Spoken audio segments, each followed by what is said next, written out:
बोलो जयकारा, बोलो मेरे श्री सतगुरुदेव भगवान की जय। सत्य सनातन धर्म की जय। वक्रतुंड महाकाय सूर्यकोटि समप्रभ निर्विघ्नं कुरु मे देव। सर्वकारेषु सर्वदा सर्वकारेषु सर्वदा। नीलाम्बुज श्यामल कोमलांगं सीता समारो पीतवावभाग्यं पांडव महायायकचार चापं नमामि रामं रघुवंशनाथं। नमामि रामं रघुवंशनाथं। कर्पूरगौरं करुणावतारं संसारसारं भुजगेन्द्रहारं सदा वशं तं हृदयारविन्दे। भवं भवामि सहितं नमामि, भवं भवामि सहितं नमामि। ध्यानमूलं गुरुमूर्ति पूजामूलं गुरुपदं मंत्रमूलं गुरुवाक्यं मोक्षमूलं गुरुकृपा मोक्षमूलं गुरुकृपा। बोलो मेरे श्री सद्गुरुदेव भगवान की जय। आज छठ पूजा है। छठ पूजा की सब गुरु भाई बहनों को बधाई। और माता छठ और सूर्य नारायण भगवान सबको सबके घर में समृद्धि प्रदान करे और गुरु महाराज जी सहायता करे। बोलो मेरे श्री सतगुरुदेव भगवान की जय। अब प्रवचन संख्या 9 महाराज जी का प्रवचन गढ़वा पलामू में दिया हुआ है और ये 1/3/1982 का है। सन 1982 का सत्संग है और ये गुरु महाराज जी ने गढ़वा में दिया हुआ है। गुरु महाराज जी फरमा रहे हैं, प्रेमियों बोलो हरिओम हरिओम हरिओम। आत्म कल्याण की जिज्ञासा को लेकर आए हुए सज्जनों, अभी तक आप लोगों के सामने शास्त्र सम्मत बातें रखी गई। करना या ना करना तो आपके बस की बात है, मगर यह याद रखो कि जब तक आदमी स्वयं खाना नहीं खाता तब तक उसकी क्षुधा की निवृत्ति नहीं होती। जब वो खा लेता है तभी उसकी भूख खत्म होती है। गुरु महाराज जी कह रहे हैं कि भाई जो कुछ भी करना हो खुद करना पड़ेगा, और जब तक आप करेंगे नहीं तब तक आपको कुछ हासिल नहीं होगा। जिस तरह की खुद खाना खाओगे तो ही क्षुधा की तृप्ति होती है, नहीं तो बिल्कुल नहीं होगी। जो कुछ करना है गुरु महाराज जी की आज्ञा के हिसाब से खुद ही करना पड़ेगा। दूसरों को समझाने और दूसरों की कहने और दूसरों को सुनाने से कुछ नहीं होगा। खुद करना पड़ेगा, जब भी गुरु महाराज जी की बात का हम मान सकते हैं। आगे गुरु महाराज जी फरमा रहे हैं कि इसी तरह तुम्हें अध्यात्म की खुराक सत्संग द्वारा दी गई है। जब तक अमल के द्वारा उसे जीवन में चरितार्थ नहीं करोगे तब तक आनंद नहीं मिलेगा। हाँ, तुम ऐसे साधन होते हैं जिन्हें करने में जीव असमर्थ होता है। हर एक जीव के बस के साधन नहीं होते। तुम लोगों को भजन का यह तरीका बताया गया जिसे तुम कर सकते हो। वक्त के डॉक्टर की यही एक खूबी होती है कि बीमारी के जितने नुस्खे हैं, जितनी भी दवाएं हैं, बुजुर्गों ने पहले ही उन्हें ग्रंथों में लिख डाला है। लिखने में कोई कसर नहीं। फिर भी रोग को खत्म करने के लिए वक्त के डॉक्टर के पास जाना पड़ता है। क्यों? क्योंकि वक्त का डॉक्टर वक्त की परिस्थिति को समझता है और उसका अपना अलग तजुर्बा होता है। और गुरु महाराज जी का कहने का अभिप्राय ये है कि भाई वक्त का जो डॉक्टर है, अब आपको क्या बीमारी है, आपका कैसे इलाज करना है, आप किस परिवेश में रह रहे हैं, किस दुनिया में आपका जीवन चल रहा है, आपका रहन सहन कैसा है, आपका खान पान कैसा है, आपके साथ लोगों का उठना बैठना कैसा है, आपका वाताविचारण कैसा है, उसी हिसाब से वो जो वक्त के डॉक्टर मीन्स सद्गुरु, जो वक्त के सद्गुरु हैं वही आपको समझाएंगे कि समय की परिस्थिति क्या है। और इस वक्त का, इस माहौल का सबसे सतगुरु जो हैं हमारे परम गुरु महाराज जी हैं, और नंगली दरबार है, नंगली दरबार के हमारे नंगली महाराज जी हैं। तो ये वक्त के संत हैं, वक्त के डॉक्टर हैं, वक्त के भगवान हैं। आपको क्या बीमारी है, आपको क्या परेशानी है, आपकी क्या समस्या है, वो सारी समस्या को सुनकर उसका समाधान करेंगे। तो वक्त के डॉक्टर हमारे जो गुरु महाराज जी हैं उनके हिसाब से उनके वचन का पालन करना, उन्होंने जो कहा है उस हिसाब में चलना, उनकी सत्संग को ध्यान से सुनना, कैसे क्या करना है क्या नहीं करना है। गुरु महाराज जी ने एक एक बात स्पष्ट रूप से सबके लिए बताया है। और हर परिस्थिति, हर परिवेश, जिस तरह की आप जिंदगी जीते हैं उस जिंदगी के लिए गुरु महाराज जी ने हर तरह की साधन और व्यवस्था बताई हुई है। आगे गुरु महाराज जी फरमा रहे हैं कि तुम्हारी परिस्थिति क्या है, इस वक्त तुम कौन सी बात का पालन कर सकते हो, क्या करने के काबिल हो, इस बात को निभा सकोगे या नहीं, ऐसी तजवीज वह डॉक्टर करता है। तुम लोग जब डॉक्टर के पास जाते हो तब पहले वह नब्ज देखता है, नब्ज देखकर वह अंदाजा लगाता है कि इस वक्त तुम्हारे शरीर की क्या स्थिति है। इसके बाद निदान करके किताबों में से जो तुम्हारे लिए नुस्खा लिखा हुआ है। फिर आगे गुरु महाराज जी फरमा रहे हैं कि इस तरह आज भी तुम्हें प्रेरणा दी जाती है कि गुरुओं के पास जाओ। पहले तो सवाल यह है कि लोग गुरु को समझते क्या है।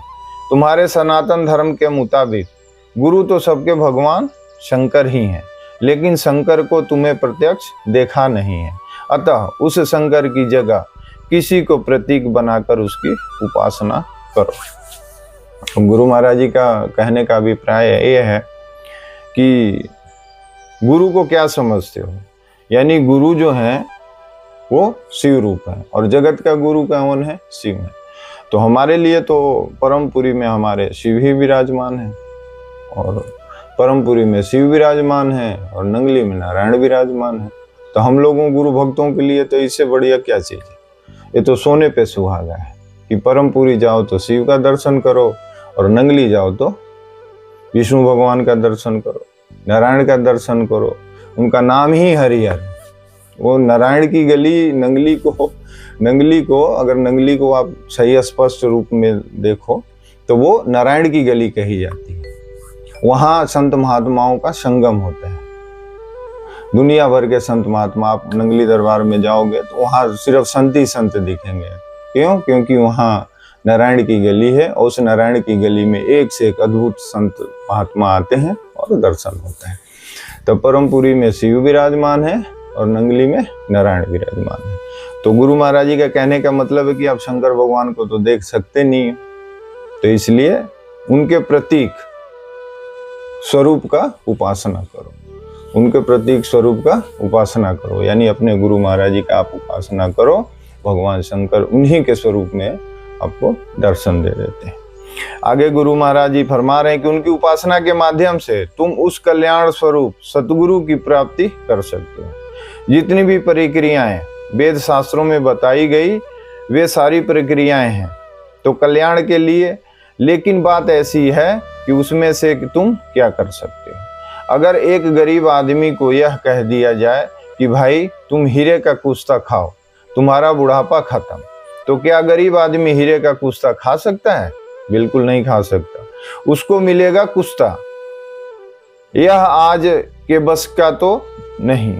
तुम्हारे लिए तो उस चीज की जरूरत है जिसे तुम इस वक्त की स्थिति के मुताबिक कर सकते हो। कैसा साधन कर सकते हो? तुम्हारे लिए सबसे सुगम मार्ग क्या है? तमाम शास्त्रों, महापुरुषों और महात्माओं ने भी तुम्हें यह बात बतलाई है कि तुम्हारे लिए सबसे सरल मार्ग भक्ति का है। तुम भक्ति के रास्ते से चलकर अपने इष्ट की प्राप्ति कर सकते हो। देखो, अपना कल्याण तुम्हें आप ही करना है। कल्याण ऐसी चीज नहीं है जो किसी को उठाकर दे दी जाए। आजकल के मतांतरों की जो बात तुमने सुनते हो वे अजीबोगरीब होती हैं। और सही बात है कि आजकल आप जितने भी दुनिया भर की ज्ञान की बातें हैं यूट्यूब चैनल पर लोगों ने तो दुनिया वालों का मति ही भ्रम कर दिया। इतना मति भ्रम कर दिया है कि सोमवार को शंकर भगवान का पूजा करो, मंगलवार को हनुमान जी का पूजा करो, बुधवार को किसी और देवता का पूजा करो, वीरवार को बृहस्पति भगवान का पूजा। मतलब ऐसे एक हफ्ते में हर किसी के अलग अलग, सुबह में ये दीपक जलाओ, शाम को ये दीपक जलाओ, यहाँ ये करो, वहाँ वो करो। यानी एक हफ्ता में इतने लोग प्रक्रिया बता देते हैं कि आप साधना कुछ कर ही नहीं सकते अगर उनकी बात को और लोग सुनते ही हैं। कुछ न कुछ अब उसमें वो लोग इतना माया का जाल फैला देते हैं कि ये करोगे तो ये मिल जाएगा, वो करोगे तो वो मिल जाएगा। अरे भैया, जो प्रारब्ध में लिख के आया है वही मिलेगा। आप जो मर्जी कर लो, जितनी ताकत लगा लो, जो प्रारब्ध में आया है वही मिलेगा। जितना मर्जी आप कुछ उल्टी सीधी बातें दुनिया, अरे एक साधे सब सधे वाली बात है कि किसी योग को साधो और उनकी रोज उपासना करो, उनकी रोज भक्ति करो।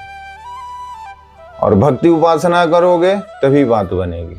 क्योंकि अगर मान लो पहले आपको भक्ति प्राप्त हो गया तो वो भक्ति टिकेगी नहीं, क्योंकि भक्ति स्त्री होती है, चंचल स्वभाव है, स्त्री का स्वभाव चंचल होता है। तो भक्ति को संभालने के लिए उपासना करना पड़ता है। अगर आप उपासना करके भक्ति प्राप्त करते हो तो आपकी भक्ति नहीं जाती है, लेकिन आपको पहले अगर भक्ति मिल गई और आपने उपासना नहीं किया तो वो फिर दोनों एक साथ संभव नहीं है। और जब भक्ति करें, उपासना करके भक्ति प्राप्त होगी तभी आपको ज्ञान प्राप्त होगा। और जब आपको ज्ञान प्राप्त होगा तो फिर आपको आपके हृदय में आपके गुरु महाराज जी स्वयं ही दर्शन दे देंगे। और जब गुरु महाराज जी आपके हृदय में दर्शन दे देंगे तो फिर वो परमात्मा शिव साक्षात जो जगत गुरु हैं उनका दर्शन आपको अपने आप ही मिल जाएगा। अगर आप शिव के दर्शन सोचते हैं कि हम पहले शिव का दर्शन करें तो जिंदगी में आप कुछ भी करते रह जाएंगे, नहीं मिलेगा दर्शन। क्योंकि ये बड़ा गूढ़ रहस्य है, इसमें भक्ति उपासना का बहुत बड़ा रोल है। और भक्ति उपासना करके आपको ज्ञान प्राप्त होता है और ज्ञान प्राप्त होने के बाद ही तो परमात्मा का दर्शन होता है। जब तक आपको ज्ञान प्राप्त नहीं होगा जब तक आपको आत्मज्ञान नहीं होगा, आपको परमात्मा का दर्शन नहीं हो सकता, अपने गुरु महाराज जी का दर्शन नहीं हो सकता, आप अपने हृदय में उस परमात्मा का अनुभव नहीं कर सकते। तो इसलिए पहले दर्शन के चक्कर में मत पड़ें, पहले आप भक्ति करें, भक्ति के साथ उपासना करें, या उपासना करें तो उपासना के साथ में भक्ति करें, और दोनों का सामंजस्य बैठा के फिर आप ज्ञान प्राप्त करने का। और फिर तो जब सामंजस्य बैठ जाएगा तो फिर आपको अपने आप ही ज्ञान प्राप्त हो जाता है। और जब ज्ञान प्राप्त हो जाएगा तो उस परमात्मा का अपने आप अपने हृदय में दर्शन साक्षात हो जाता है। फिर तो कहने नहीं पड़ता, वो अपने आप ही उतर जाता है। ये सर्कल है कि जैसे ही एक सीढ़ी पर आप चढ़ते हैं तो दूसरा सीढ़ी चढ़ने के लिए आप तत्पर हो जाते हैं। तो उसी तरह ये सर्कल बना हुआ है कि ये चीज आप करेंगे तो ये चीज को प्राप्त हो सकता है। इसीलिए गुरु महाराज जी फरमा रहे हैं कि आप जिस परिस्थिति में हैं, जिस वातावरण में आप रह रहे हैं, जो जिस जगह पर रह रहे हैं, तो आप आसपास में अपने गुरु दरबार में जाएं। आप परमपुरी के आसपास हैं तो परमपुरी में जाएं, नंगली के आसपास हैं तो नंगली में जाएं। अपने गुरु महाराज जी के साथ संबंध बनाएं, अपने गुरु महाराज जी के साथ पक्का रिश्ता बनाएं, अपने गुरु महाराज जी के जाने का एक नियम बनाएं। चाहे आप महीना में जाएं, चाहे 15 दिन में जाएं, चाहे 10 दिन में, जब आपको जितना प्रेम होना चाहिए कि हमें गुरु दरबार में जाना, गुरु दरबार में जाइए। वहाँ का सेवा निष्काम भाव से, वहाँ झाड़ू लगाइए, वहाँ बर्तन धोइए, वहाँ पोछा लगाइए, वहाँ गुरु महाराज जी, मतलब जो छोटी से छोटी सेवा आप करेंगे तो आपका मन विचार शुद्ध सात्विक बनेगा। और उस गुरु महाराज से, उस परमात्मा से, वो परम पिता परमेश्वर से आपका रिश्ता धीरे धीरे गहरा होता जाएगा। जैसे मान लीजिए एक बेटी है, अब बेटी अपने बाप के घर जाती है, तो अगर वहाँ जाके अगर अपने पिताजी के सेवा ना करे, वहाँ का साफ सफाई ना करे, वहाँ का उनके हिसाब का उनका कपड़ा ना धोए, यानी उनके जो भी उनका सेवा है, अगर वो सेवा ना करे तो वो पिता जो है अपनी बेटी से कभी खुश नहीं रहता है। क्यों नहीं रहता? क्योंकि वो उस बेटी से उसको आस होता है। तो उसी तरह गुरु महाराज जी के दरबार में आप जब जाते हैं, हम लोग भक्ति स्वरूप हैं, गुरु महाराज जी परमात्मा हैं, हम भक्ति स्वरूप हैं, तो हमारा फर्ज बनता है, हम वही बेटी हैं कि हम उस दरबार में जाके अपने परमात्मा का सेवा करें, वहाँ का सारा सुख सुविधा का ध्यान रखें। तो वही गुरु महाराज जी फरमा रहे हैं कि आज के मतांतरों की जो बातें तुम सुनते हो वो अजीबोगरीब होती हैं। तो ज़्यादा आप दुनियादारी का बात सुनेंगे, इधर उधर का बात सुनेंगे, तो आप कभी गुरु भक्त नहीं बन सकते और कभी परमात्मा का प्यार नहीं करेंगे, तो कभी कुछ वो करेंगे। आगे गुरु महाराज जी फरमा रहे हैं कि जो वक्त के महापुरुष हुए उनसे जब भी भगवान के लिए पूछा गया तब वे महात्मा बोले, भाई भगवान के लिए तो हम कुछ नहीं कहते। और सही बात है कि जिनको वो परमात्मा प्राप्त हो गए हैं तो आपके पूछने से क्यों बताएंगे भाई। अगर वो बता भी देते हैं तो आपको समझ में नहीं आएगा, क्योंकि आप उसके लायक नहीं है, आपका उतना सूक्ष्म बुद्धि नहीं है, आपका उतना सूक्ष्म विचार नहीं है, आप उसमें भी कुछ न कुछ फेरबदल कर देंगे। तो तड़ाके के बाद से नहीं परमात्मा को मिला जाता और सुना जाता और कहा जाता है। तो इसीलिए वो संत महात्मा जो होते हैं वो इस चीज का जिक्र नहीं करते हैं। वो जानते हैं कि जब तुम उनको जान जाओगे तो फिर अपने आप कहने की जरूरत ही नहीं पड़ेगी, और जब आपको जानने की इच्छा होगी, अब उस जगह तक आप पहुंच जाओगे, जब आप जान जाओगे तो आप पूछोगे ही नहीं।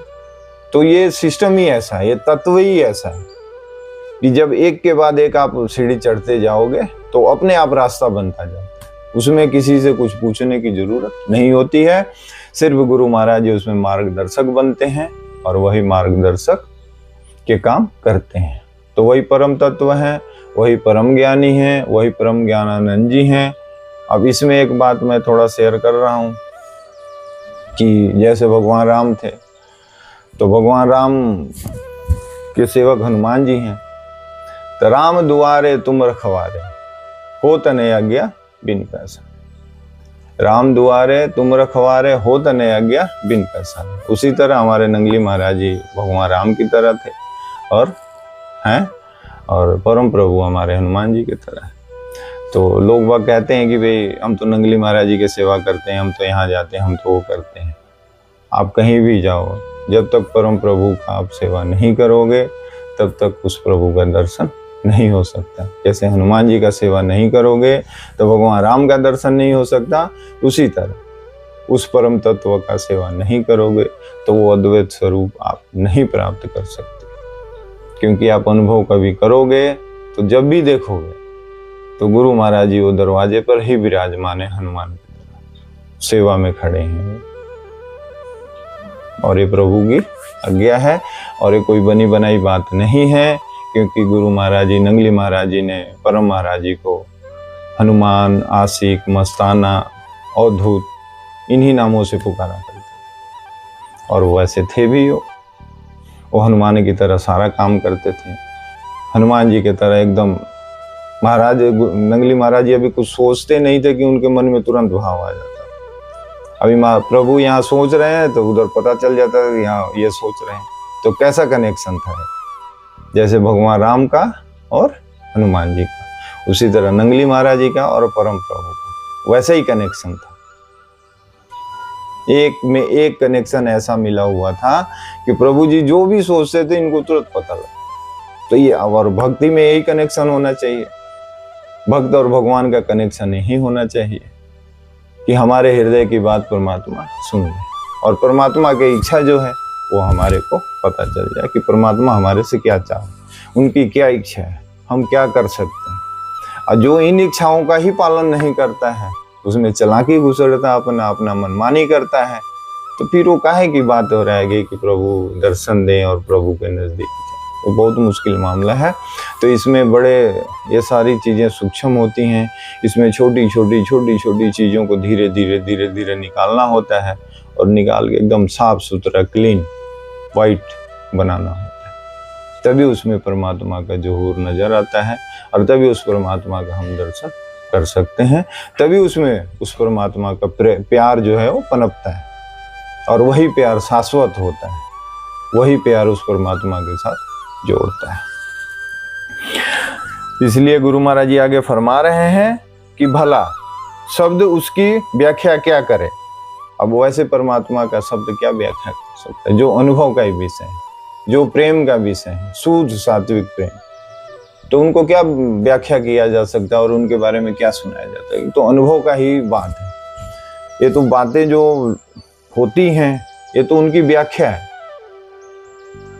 उनके बारे में सुनाया जाता है कि वो ऐसे हैं तो ऐसे हैं, इसलिए सुनाया जाता है कि उनके प्रति आपका आकर्षण पैदा हो, आप उनके प्रति उनका झुकाव हो। उनकी सृष्टि में आप रह रहे हैं और उनके ही लिए उन झुकाव नहीं है, तो ये राजा की चोरी करे और रहे प्रजा की ओट, और खाएगा काल कराल की चोट। यानी जिस राजा के राज में आप रह रहे हैं उसी राजा का आप तारीफ नहीं करते, उस राजा के बारे में सोचते नहीं, उस राजा का स्वधर्म का पालन नहीं करते हैं और चोरी करते हैं, तो वही काल कराल की चोट, यानी कलिकाल में उस कलिकाल का चोट आपको प्राप्त होता ही होता है, चाहे वो किसी भी रूप में हो।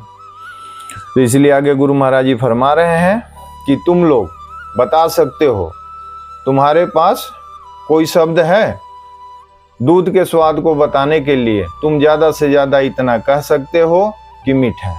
अरे मीठी तो बर्फी भी होती है, मीठा तो लड्डू भी होता है, मीठी तो बहुत सारी मिठाइयाँ भी होती है, तो क्या दूध बर्फी जैसा मीठा होता है?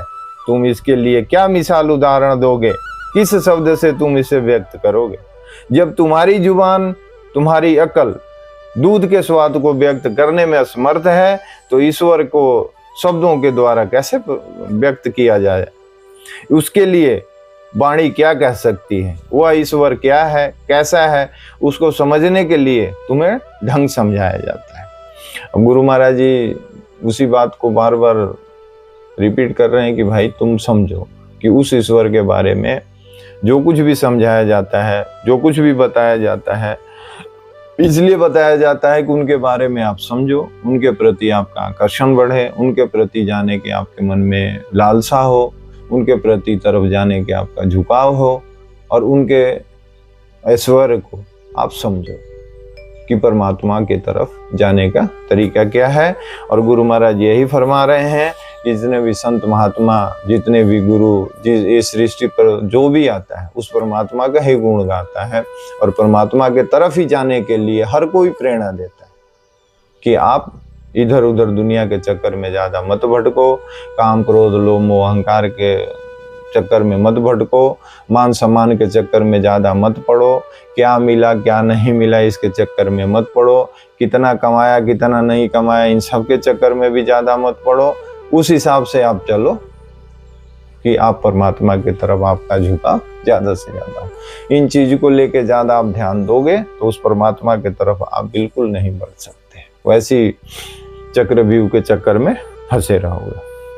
इसलिए गुरु महाराज जी आगे फरमा रहे हैं कि जिस वक्त तुम भक्ति के माध्यम से, उपासना के द्वारा, निष्काम कर्मों के द्वारा अपने अंतःकरण को शुद्ध कर लोगे, उस वक्त अपने आप अंतःकरण में प्रभु के दिव्य दर्शन हो जाएंगे, आत्मा प्रत्यक्ष हो जाएगी। अब गुरु महाराज जी यही फरमा रहे हैं कि भाई उपासना करके, उपासना का मतलब क्या होता है कि नाश पाऊं। अगर उपासना को प्रेम से उल्टा कर दो आप, सीधा एकदम परफेक्ट, तो इसका क्या अर्थ बनता है कि नाश पाऊं। नाश पाऊं का क्या मतलब है? भाई क्या नाशना है?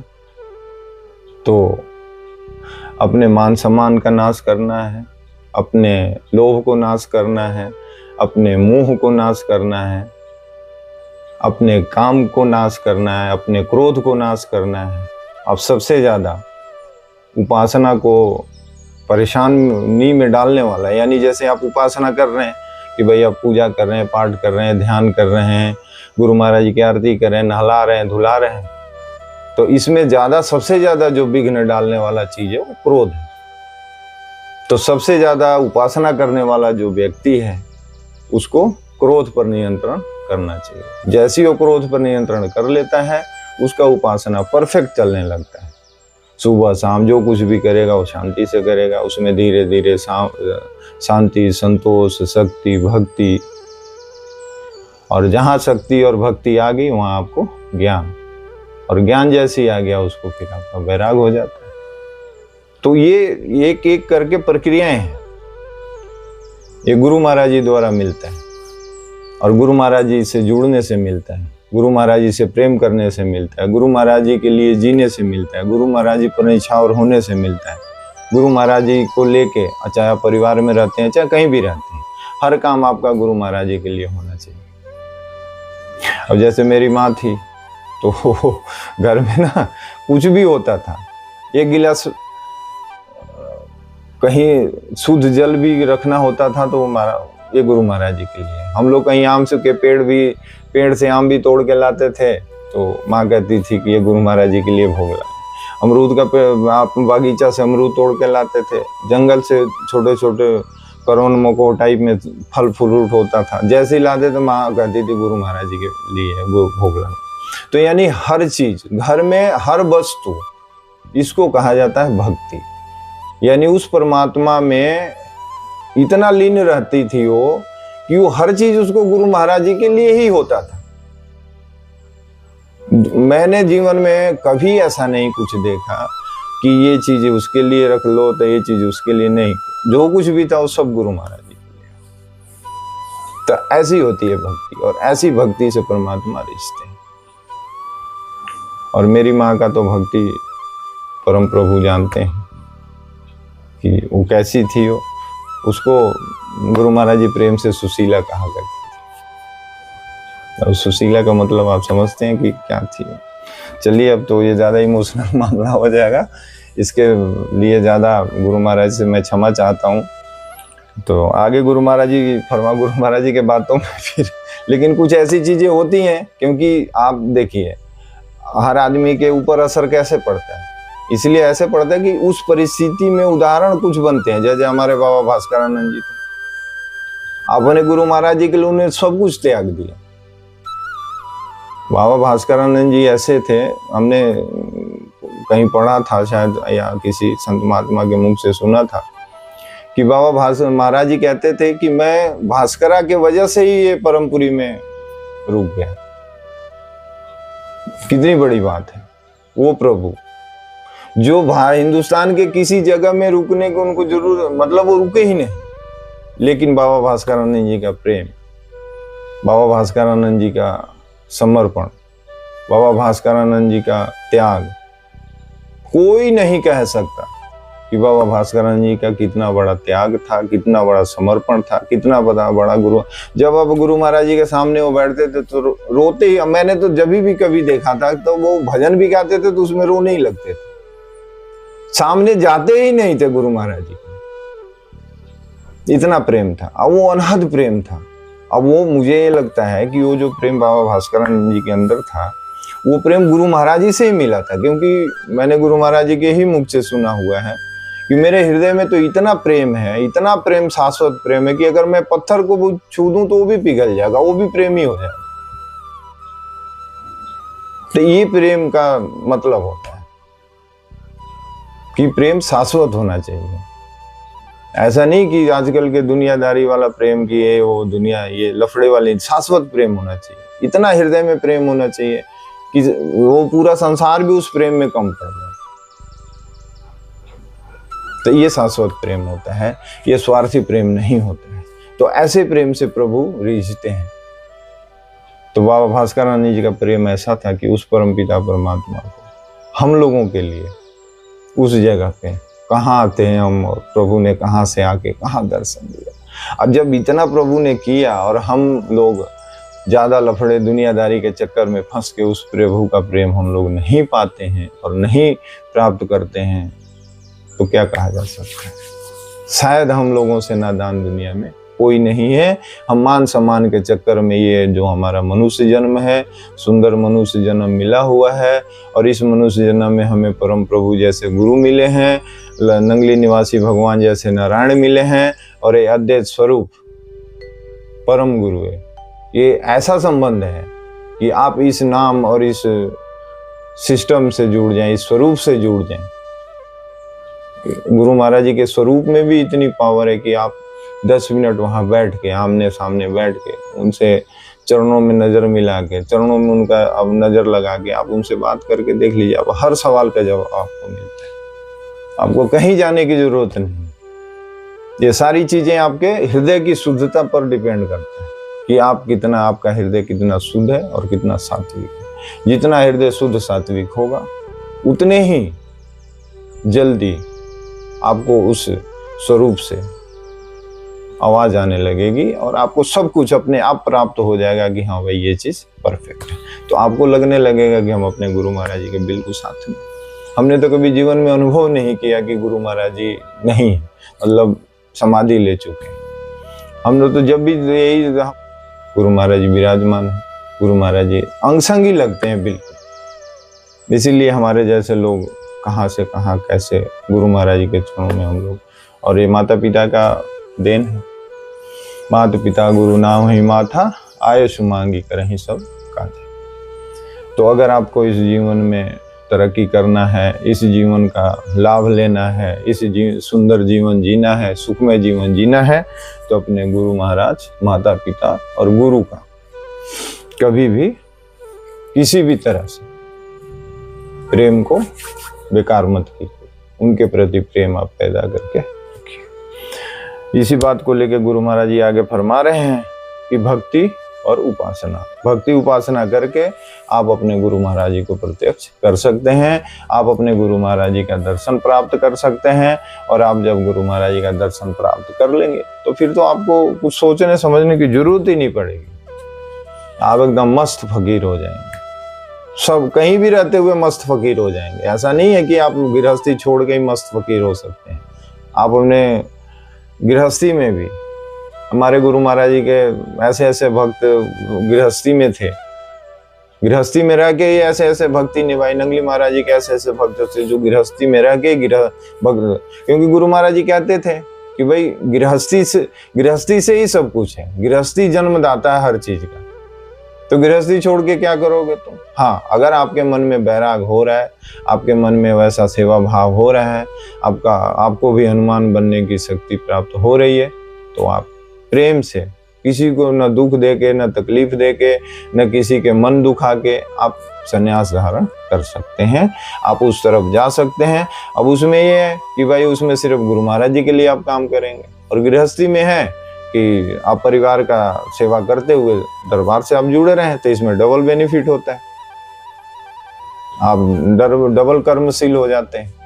तो ये चीजें हैं, ये बहुत कुछ उलझी हुई चीजें हैं। जैसे जैसे आपका मन शुद्ध सात्विक पवित्र होता जाता है, सारी उलझनें सुलझ जाती है, तो आपको ये लगने लगता है कि आप क्या करेंगे, आप संन्यास लेंगे, कि आप ब्रह्मचर्य का पालन करेंगे, कि आप गृहस्थी में रहेंगे।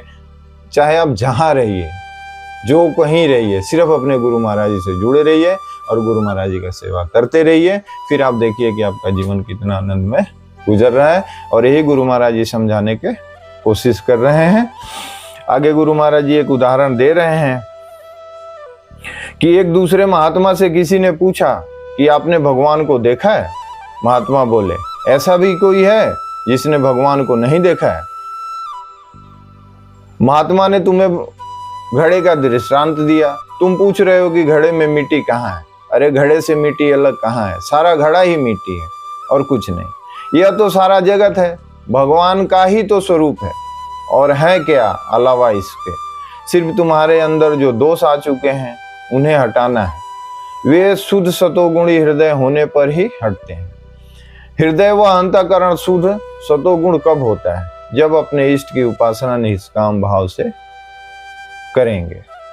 अब सतोगुणी हृदय अंतःकरण शुद्ध सतोगुणी कब होता है? जब अपने इष्ट की उपासना निष्काम भाव से करेंगे। यानी जब तक हमारा हृदय शुद्ध सतोगुणी नहीं होगा तब तक हमारे इष्ट उसमें विराजमान नहीं होंगे, और जब तक हम एक इष्ट कायम नहीं करेंगे तब तक हमारा हृदय शुद्ध सतोगुणी होगा नहीं। क्योंकि हम दिन रात कभी इधर चले जाएंगे, कभी उधर चले जाएंगे, कभी कुछ करेंगे, कभी कुछ करेंगे।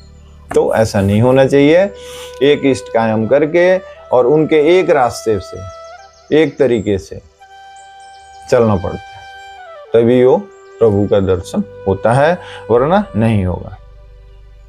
इसलिए गुरु महाराज जी आगे फरमा रहे हैं कि निष्काम भाव से करोगे तब। निष्काम भाव से उपासना और भक्ति में जितना जल्द आगे बढ़ोगे उतना ही जल्द तुम्हारा अंतःकरण शुद्ध होगा, उतनी ही जल्दी तुम्हें ज्ञान होगा। ज्ञान हो जाने से तुम उसको जान जाओगे। कहने की तो वह चीज ही नहीं है। इसलिए हमारे शास्त्र ने उनके स्वरूप को समझाने के लिए दो स्वरूप वर्णन किए। एक भगवान का सत्य स्वरूप निर्गुण रूप, और दूसरा भगवान का सगुण रूप। अब इसमें निर्गुण और सगुण की गुरु महाराज जी व्याख्या दे रहे हैं कि सगुण रूप की तुम उपासना कर सकते हो, क्योंकि ऐसा नियम है कि लोहे से लोहा काटा जाता है। तुम्हारे जितने संस्कार हैं वे सब गुण रूपों के हैं। उन सगुण रूपों के संस्कारों को खत्म करने के लिए तुम्हारे इष्ट का सगुण ध्यान ही काफी है। अब इसमें गुरु महाराज जी क्या समझा रहे हैं कि सगुण रूप के हैं उन तुम्हारे जितने संस्कार हैं वे सब सगुण रूप के हैं। अब यानी मान लीजिए जैसे हम लोगों का अपना संस्कार है, हम लोग जो कर्म करते हैं उस कर्म का जो फल बना हुआ है हमारे मन स्थिति पर या हमारे हृदय पटल पे, तो वो इस हमारे शरीर के सगुणता की वजह से ही बना हुआ है। गुरु महाराज जी कह रहे हैं कि लोहे से लोहा कटता है। अगर आप लोहा को काटना चाहो तो लकड़ी से नहीं काट सकते, तो लोहे से लोहा कटता है। यानी आप इसमें समझने वाली ये बात है कि गुरु महाराज जी कितना स्पष्ट बात बता रहे हैं कि आपके अंदर जो कमियां हैं या जो अवगुण पैदा हुए हैं वो आपके हृदय पटल पर जो कमियां बैठा हुआ और जो आपके मन के ऊपर कमियों का प्रभाव है वो सगुण रूप से ही है, यानी हमारे शरीर से ही है। तो ये जो प्रवृत्ति ये कैसे कटेगी, तो सगुण रूप के उपासना से कटेगी। यानी आप अपने गुरु महाराज जी का सगुण उपासना करेंगे, सगुण स्वरूप से उनका पूजा करेंगे, तो यो आपका जो कर्म है उनकी उपासना से, उनके भक्ति से, उनके ध्यान से वो सगुण कर्म जो है, सगुण कर्म के जो सिस्टम है वो निपट जाएगा, यानी खत्म हो जाएगा। तो गुरु महाराज यही समझा रहे हैं कि उन सगुण रूपों के संस्कारों को खत्म करने के लिए तुम्हारे इष्ट के सगुण ध्यान ही काफी है। तुम अपनी तमाम वृत्तियों को अपने इष्ट के सगुण रूप में महव कर दो। तुम अपनी तमाम मनोवृत्तियों को अपने इष्ट के सगुण रूप में महव कर दो। जब तुम्हारा मन इष्ट के स्वरूप में महव हो जाएगा। अब गुरु महाराज जी के समझाने की कितनी बड़ी बात है कि इस चीज को आप अगर तरीके से समझ लें तो आपको आनंद आ जाता है। इष्ट तो पहले ही उस सत्य ईश्वर के साथ जुड़ा हुआ है। यानी जिस इष्ट का आप ध्यान करेंगे वो इष्ट तो पहले ही उस परमात्मा से जुड़ा हुआ है, तो आपको उस परमात्मा के चक्कर में पड़ने की जरूरत ही नहीं है। अब जैसे मान लीजिए प्रधानमंत्री से आपको अपॉइंटमेंट लेना है या प्रधानमंत्री से कोई मिलना है, तो आपको सीधा डायरेक्ट प्रधानमंत्री से थोड़ी मिलोगे, नहीं मिलोगे ना। उसके जो प्रधानमंत्री के जो आसपास रहते हैं उनके कर्मचारी मान लीजिए या उनके जो नीचे ऑफिस में काम करते हैं, पहले उनसे संपर्क बनाना पड़ेगा आपको। तो ये जो गुरु रूप में आते हैं वो परमात्मा का सहयोगी हैं, उनके बारे में उनको पूरी जानकारी है कि वो कैसे हैं। अतः जब तक उनसे आप कांटेक्ट नहीं करोगे उस परमपिता परमात्मा का दर्शन नहीं कर सकते। इस सृष्टि के उस प्रधान से दर्शन आपका, मतलब उस सृष्टि के उस प्रधान का दर्शन आपका नहीं हो सकता, आपको नहीं हो सकता। आप चाहे जो मर्जी करें, क्योंकि आजकल लोग कहते हैं कि हम तो शंकर भगवान का पुजारी हैं तो हम शंकर भगवान का दर्शन करेंगे, हम तो हनुमान जी का पुजारी हैं, हम हनुमान जी का, हम राम जी के हैं तो राम जी, राधा कृष्ण जी के हम हैं तो हम राधा कृष्ण के अरे भैया, राधा कृष्ण जी और हनुमान जी तो चलो, हनुमान जी तो हमारे सृष्टि में ही विराजमान रहते हैं, तो वो भी गुरु रूप ही हैं। उनको भी गुरु रूप में पूजोगे तभी वो तुम्हारे साथ होंगे, क्योंकि वो सबसे संसार का सबसे बड़ा सेवक है।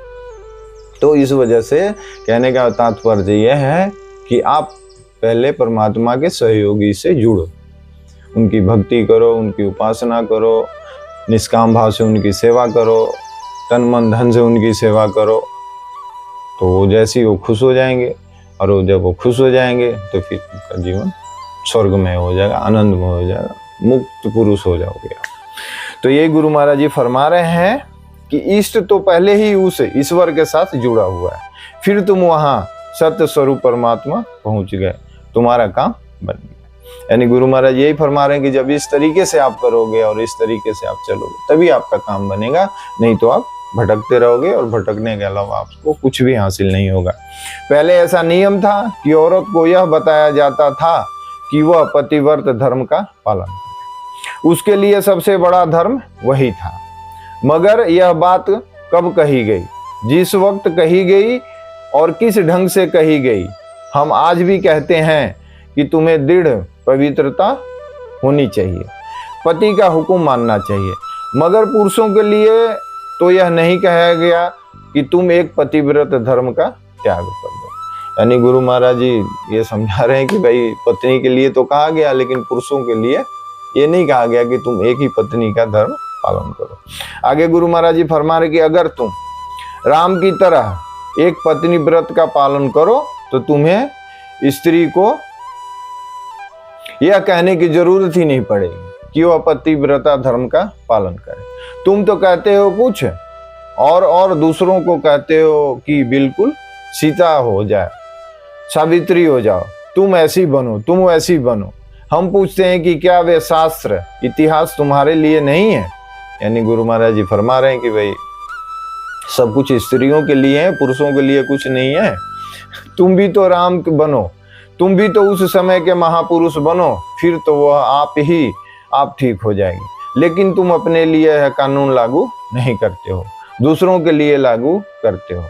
असली पतिव्रता का रूप जो शास्त्रों में बताया गया है वह तो आज संसार में हो ही नहीं सकता।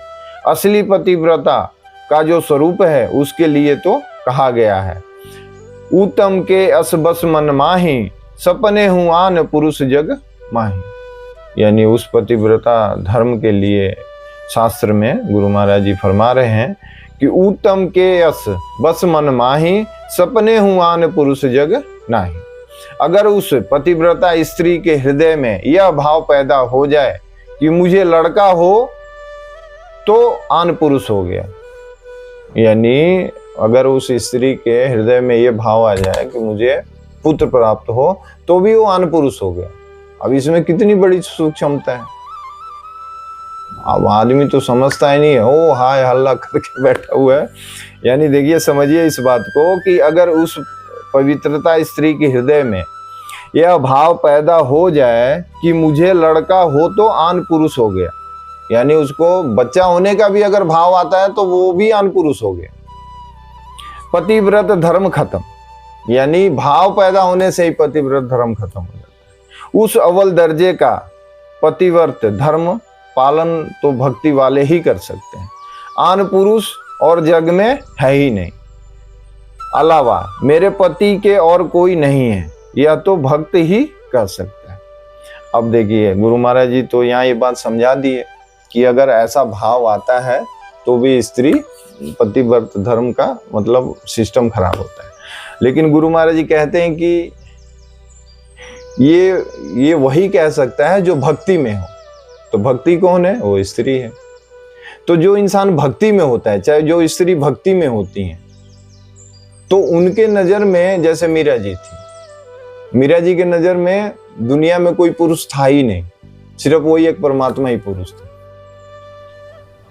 तो भक्ति वाला जो इंसान है ना, भक्ति वाला जो आदमी है, वही इस बात को समझ सकता है कि पतिव्रत और व्रत में क्या भेद है, और इस चीज को वो समझ सकता है। तो गुरु महाराज जी इसी चीज को समझा रहे हैं कि भक्ति के अलावा, यानी भक्ति में रहने वाला ही आदमी इस बात को कह सकता है, और ये भक्त ही कह सकता है।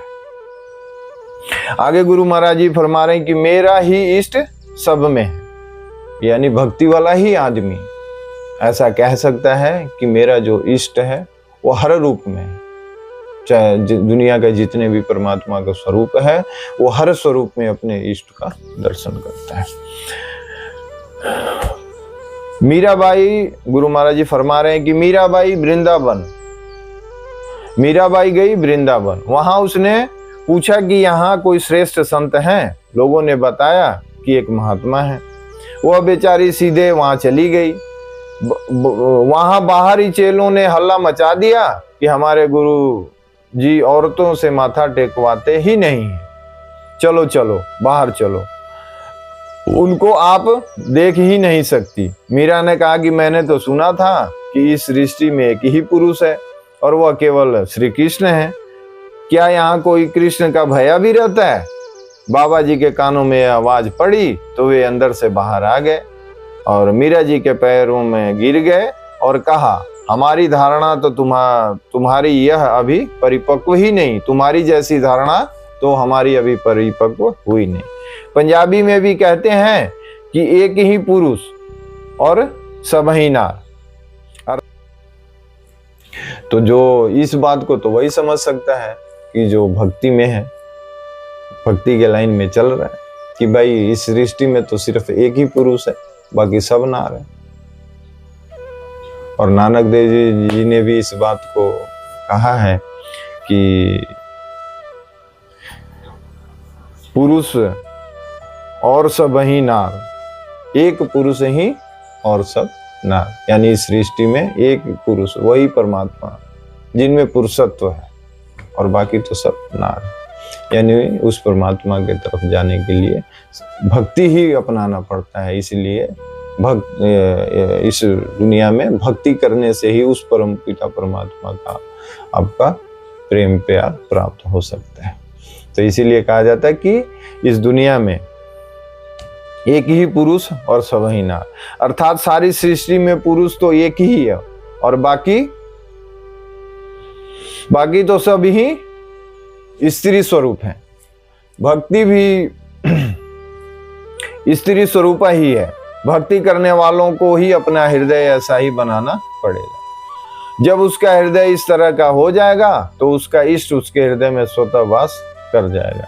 ये तरीके हैं तुम्हारे हृदय के अंदर की कमियां को निकालने के। अब गुरु महाराज जी इस चीज को समझा के कितना स्पष्ट बात समझा रहे हैं कि तुम्हारे हृदय की जितनी भी कमियां हैं, इस तरीके का अपनाओगे, ऐसा सूक्ष्म बुद्धि अपनाओगे, ऐसा सूक्ष्म विचार अपनाओगे, ऐसा सूक्ष्म तरीका अपना के अपने जीवन पथ को चुपचाप धीरे से, किसी को जरूरत ही नहीं है कि हम क्या कर रहे हैं।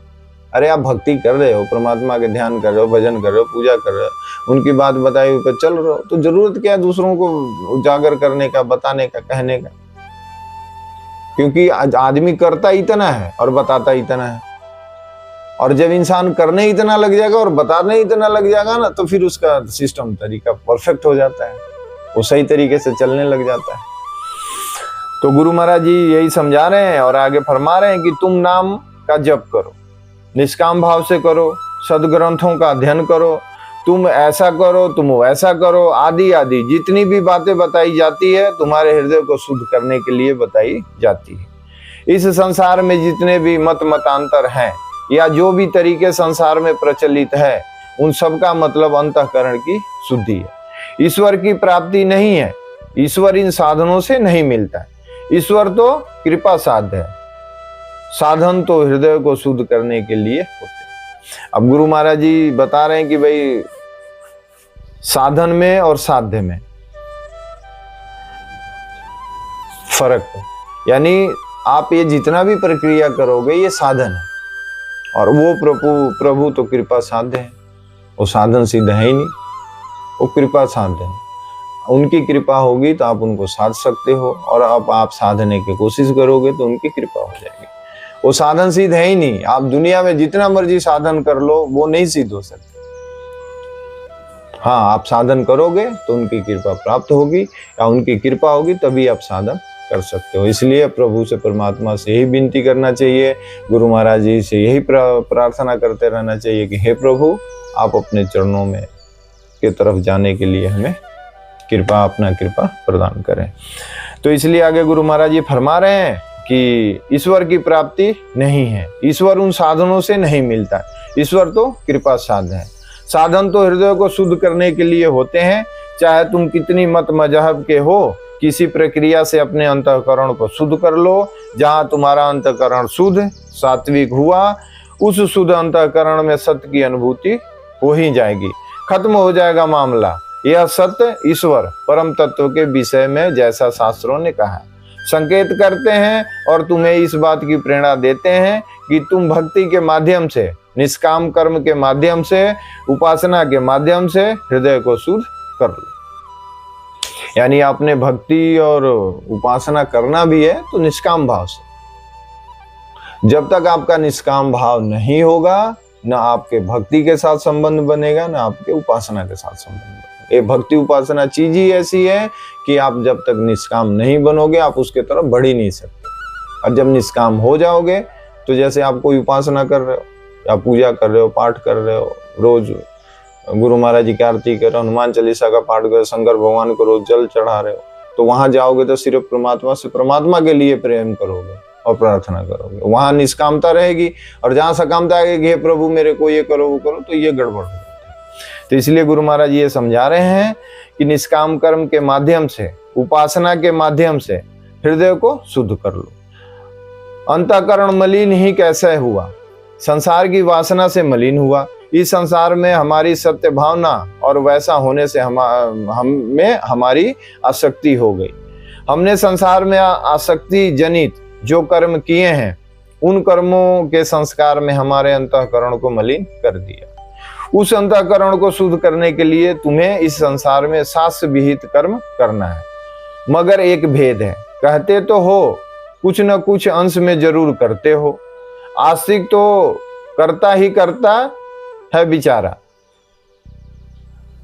अलबत्ता नास्तिक के लिए न शास्त्र है और न सत्संग है। अब गुरु महाराज जी इस चीज को फरमा रहे हैं कि भाई आस्तिक के लिए तो है, कुछ न कुछ करते ही हैं, और शास्त्र जो है वो नास्तिक के लिए की है, और नास्तिक के लिए तो कुछ भी नहीं है। वो तो स्वयं को ही अपने को शंभु मानते हैं, तो उनके लिए तो कुछ है ही नहीं।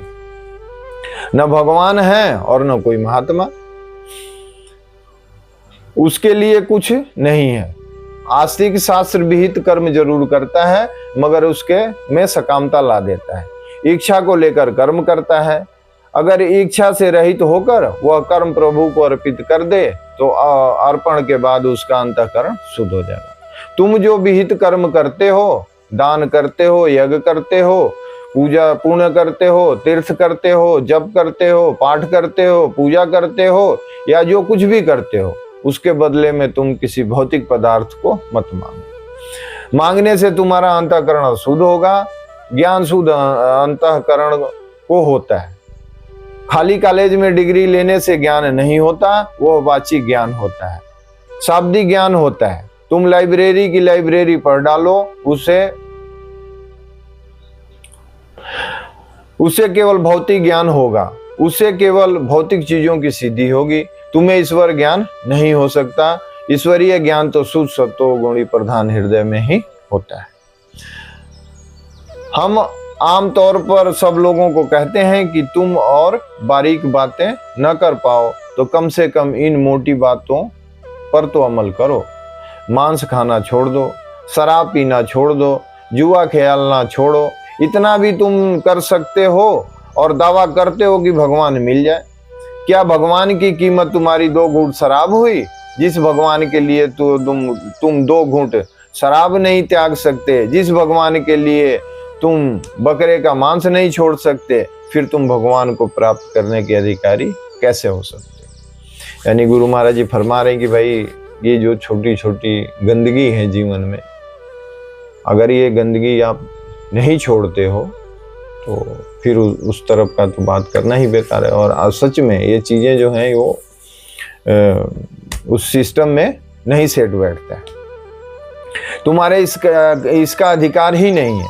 इससे तुम्हारा लौकिक व्यवहार भी नहीं, इससे तुम्हारा लौकिक व्यवहार भी नहीं बिगड़ता, बल्कि तुम्हारा संसार संभालता है।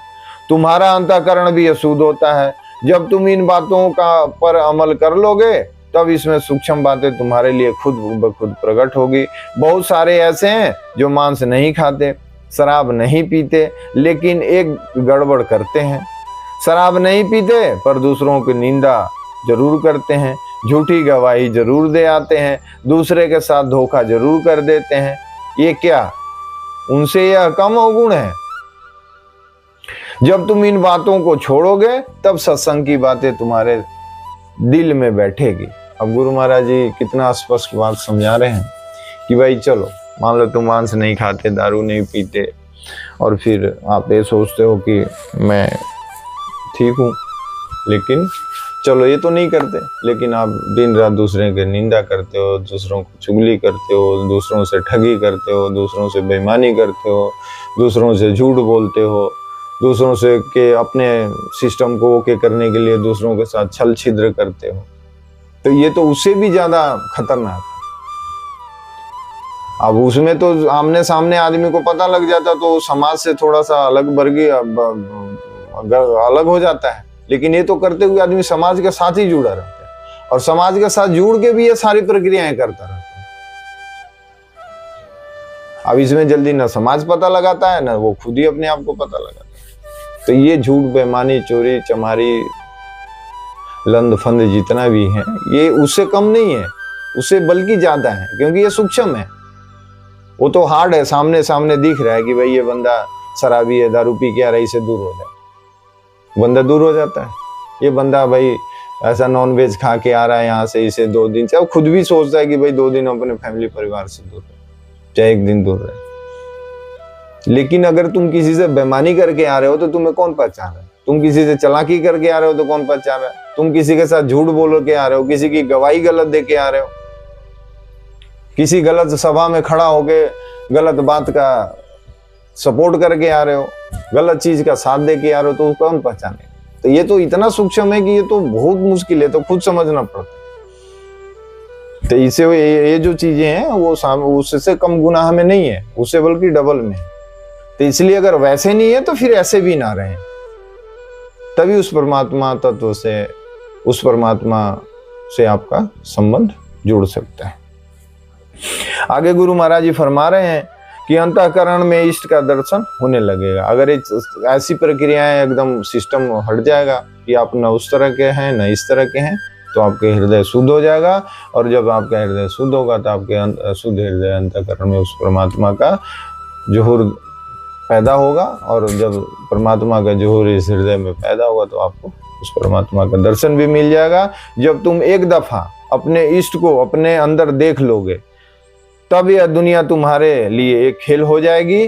फिर दुनिया का कुलेश्वर तुम्हारे सामने कुछ माने नहीं रखेगी। और हकीकत बात है कि जब आप एक बार उस परमात्मा के दर्शन कर लेंगे तो आपका हृदय एकदम इतना शांत, इतना शुद्ध, सात्विक, और परमात्मा के दर्शन के बाद आनंदित इतना हो जाएगा कि आपका इस दुनिया से कुछ भी समस्या, कुछ भी दिक्कत, कोई भी परेशानी, चाहे जिस भी परिस्थिति में परमात्मा रखना चाहे, जैसे भी परमात्मा आपको रखे, जो परमात्मा का सिस्टम में आप चलने लगेंगे आपका मन एकदम शांत हो जाएगा, शुद्ध सात्विक आचार विचार व्यवहार से चलने लगेगा।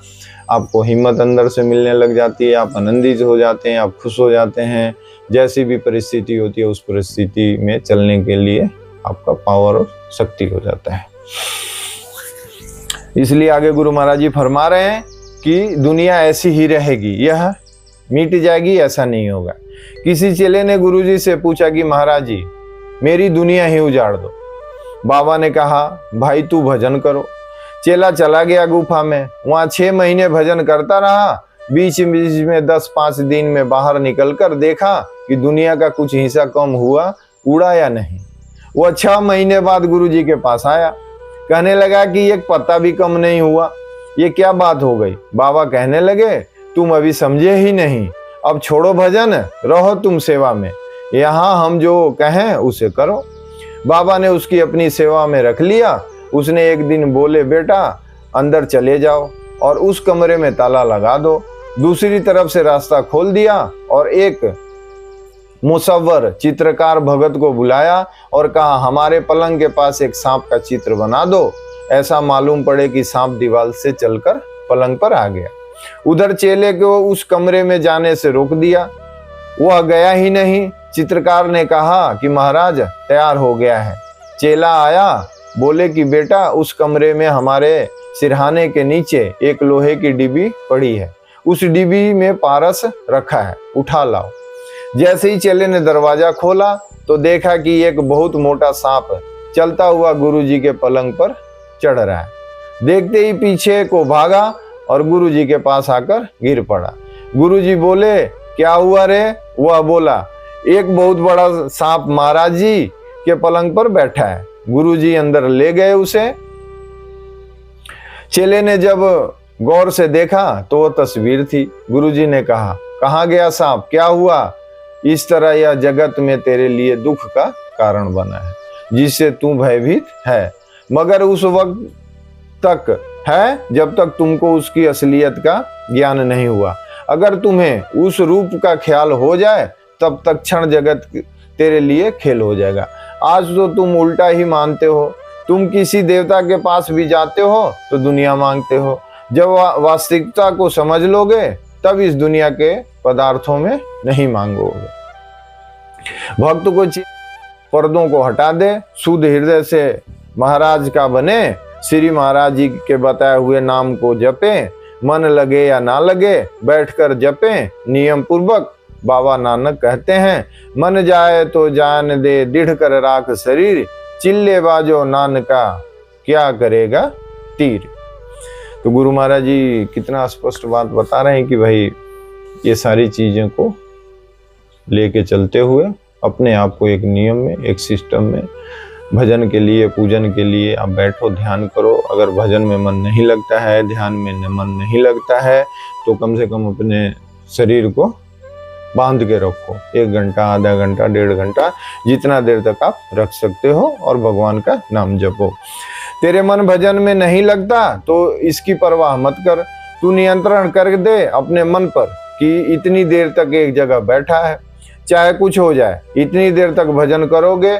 वह मन जो है उसका नाम ही मन है, मन का नाम ही मन है, अर्थात मानने वाला। फिर वह तुम्हारी इन बातों को मान जाएगा और भजन में लग जाएगा। मन के हारे हार है, मन के जीते जीत। जब मन तुम्हारा भजन में लगा तो खट नामी पकड़ में आ जाएगा। आज तुम्हारा मन भगवान में नहीं लगता, तुम कहते हो, शिकायत पेश करते हो, मगर अंदर से चाहते तो हो नहीं। हम कहते हैं कि सबों को भगवान मिल जाए, भला हम भगवान को चाहते भी हैं, हम भगवान को समझते ही नहीं हैं। तो अभी चाहना क्या है? तुम भगवान की विभूतियों की कुछ महिमा सुनते हो। आजकल तो अवतारों का बाजार ही लगा पड़ा है।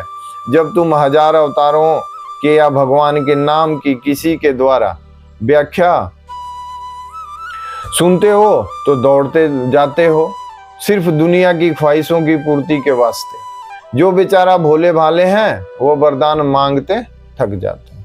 अब गुरु महाराज जी इस चीज को बता रहे हैं कि भाई अब दुनियादारी के चक्कर में लोग पड़ जाते हैं आजकल। तो गुरु महाराज जी सही बता रहे हैं कि भाई अवतारों का तो बाजार लगा हुआ है दुनिया भर की। कोई कुछ कह रहा है कि ये करोगे तो ऐसे हो जाएगा, वो करोगे तो वैसे हो जाएगा, यहाँ आओगे तो वो हो जाएगा, यहाँ ये दान दोगे तो ये हो जाएगा।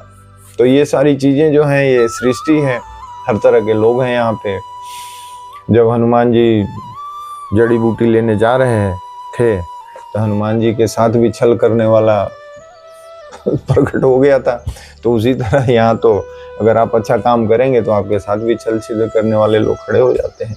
तो इसलिए इन सब बातों को ध्यान रखना नहीं है, और निष्काम भाव से, निष्काम वृत्ति से, निष्काम विचार से, निष्काम व्यवहार से, निष्काम पूजा से, निष्काम पाठ से, निष्काम ध्यान जप से, निष्काम भजन से अपने गुरु महाराज का, अपने इष्ट देव का पूजा पाठ करना है, ध्यान भजन करना है। ज़्यादा दुनियादारी के लफड़े में नहीं पड़ना है, ज़्यादा इधर उधर की बात नहीं सुनना है, क्योंकि जितने ज़्यादा आदमी सुनता है उतने ही आदमी का दिमाग इधर उधर भटकता है। क्योंकि मेन भटकने वाला चीज है मन।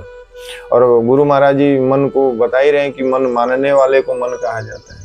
और वैसे भी मन को थोड़ा उल्टा करो तो नम हो जाता है, यानी मन जितना कठोर होता है उतना नम भी हो जाता है। तो सबसे ज्यादा जो नम करने वाली चीज, अपने मन को नम करो, उसको मानने वाला बनाओ, और परमात्मा की कही हुई बात को मानने की कोशिश करो, और फिर उसके आधार से चलो।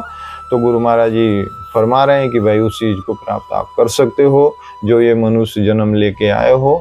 इस मनुष्य जन्म का जो अभिप्राय है, इस मनुष्य जन्म को जो प्राप्त करने के लिए पावर दी गई है, इस मनुष्य जन्म की जो इच्छा है, यानी परमात्मा का दर्शन, मनुष्य को परमात्मा से मिल जाना, इंसान को परमात्मा से मिल जाना, यानी जीव को शिव से मिल जाना है, यही मेन है। जैसे मान लीजिए सारे संसार में दुनिया भर की नदियां, पूरे भारत में हजारों नदियां हैं, वो सारी नदियां जो हैं वो समुद्र में जाके मिल जाती हैं, तो उन नदियों का कल्याण हो जाता है। उसी तरह हम लोग जितने भी मनुष्य हैं उस परमात्मा से हम मिल जाएंगे, उस गुरुदेव से मिल जाएंगे, उस सिस्टम में हम चले जाएंगे तो हमारा भी कल्याण हो जाएगा। इसमें कोई ज़्यादा सोचने समझने की बात नहीं है, सिर्फ सिंपल तरीके से और सिस्टम जो आज के संत सतगुरु हमें बता रहे हैं और हमारे गुरु महाराज जी जो बता रहे हैं, उससे हिसाब से आप चल के अपना कल्याण कर सकते हैं। आगे गुरु महाराज फरमा रहे हैं कि जो बेचारे भोले भाले हैं वे वरदान मांगते थक जाते हैं, जो चालाक हैं वे दूसरे ढंग से अपना काम बनाते हैं। लोग वोट लेकर बना लिया, कोई वोट लेकर बना लिया, कोई धन लेकर बना लिया, तो कोई कुछ लेकर बनाते हैं। अतः प्रेमियों, सरल स्वभाव से भगवान का भजन करो, छल कपट का त्याग करो, अपने इष्ट के नाम का जाप करो, यही तुम्हारा ध्येय।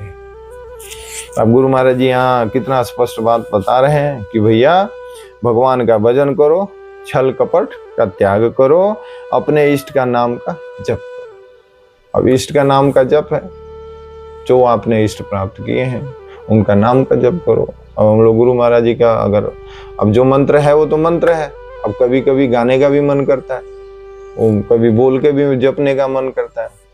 ओम परम गुरुए नमः, ओम श्री अद्वैत स्वरूप परम पिता परमात्मा ने नमः। तो जो आपके गुरु महाराज जी, अब जैसे कहते हैं आजकल तो दुनिया में दुनिया भर के लोग भ्रम फैला रखे हैं कि गुरु के नाम नहीं लेते।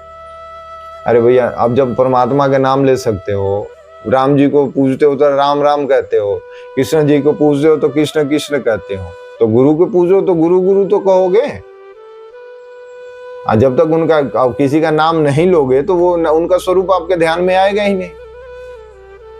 मंत्र तो एक विधि बताया गया है कि आपको शांत करने के लिए, आपका मन को शुद्ध करने के लिए। मंत्र किस लिए बताया जाता है कि उस मंत्र में आप लय हो जाओ, यानी विलय हो जाओ। एक साधन बताया गया मंत्र देके।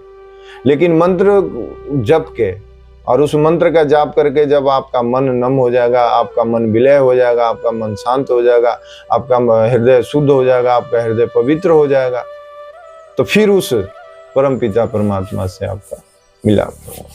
तो ये सारी चीजें हैं, गुरु महाराज यही फरमा रहे हैं कि अपने इष्ट का नाम जप करो, यही तुम्हारा ध्येय है। और मनुष्य जन्म का सबसे बड़ा ध्येय यही है।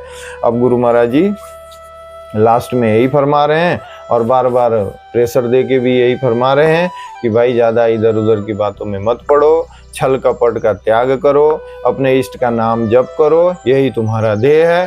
बोलो श्री गुरु महाराज की जय। बोल जयकारा बोल मेरे श्री सतगुरुदेव भगवान की जय। श्री दयालु परमहंस महाराज की जय। श्री नंगली निवासी भगवान की जय। श्री नंगल बिहारी महाराज की जय। श्री परमपुरी भगवान की जय। ओम पूर्णमदः पूर्णमिदं पूर्णात् पूर्णमुदच्यते पूर्णस्य पूर्णमादाय पूर्णमेवावशिष्यते। ओम शांति शांति शांति। बोलो जयकारा बोल मेरे श्री सतगुरुदेव भगवान की जय। सनातन धर्म की जय। उमापति महादेव जी की जय। राधे पति कृष्ण चंद्र की जय। सीतापति रामचंद्र की जय। लक्ष्मण बजरंगबली की जय। बोलो भाई सब संतन की जय। अपने अपने गुरु गोविंद की जय। अक्षुवान कक्षवान नरसिंह भगवान की जय। भानुराव भगवान की जय। माता विंध्यवासिनी की जय। माता लक्ष्मी की जय। माता सरस्वती की जय। माता पार्वती की जय।